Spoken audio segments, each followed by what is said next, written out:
The sum of three consecutive numbers is 81. What is the largest number? A. 26, B. 27, C. 28, D. 29, E. 30.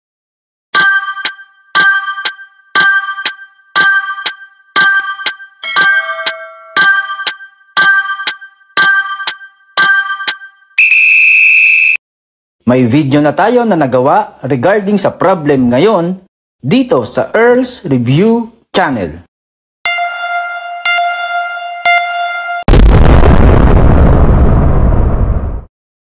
Meron tayong dalawang solutions na pwedeng gamitin. Una, dahil hindi pa natin alam yung 3 numbers, mag-variable muna tayo ng x para sa first number.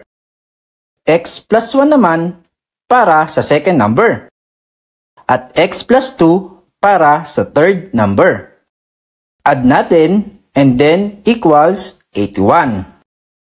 Ang equation ay x plus 1 plus x plus 2 equals 81.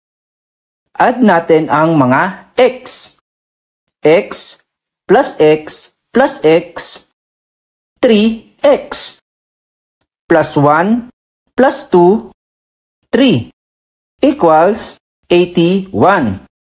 3x, ilipat natin itong 3 sa kabila, 3x equals, dahil positive ang 3 dito, magiging negative 3 paglipat dito. 3x equals 81 minus 3, 78. Divide both sides by 3. Cancel na. X equals 78 divided by 3 is 26. Kung ang x ay equals 26, x plus 1 equals, substitute ang value ng x ay 26. Plus 1, 27. X plus 2 naman, substitute ang 26 sa x, 26 plus 2, 28. Ang hinahanap ay largest, itong 28 ang largest.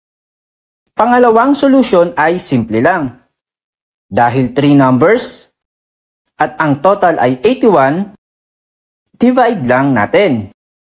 81 divided by 3 ang gagawin natin. At ang magiging sagot ay ang gitnang number. Mag-manual division tayo. 81 divided by 3, 8 divided by 3, 2. 3 times 2, 6. 8 minus 6, 2. Bring down 1, magiging 21.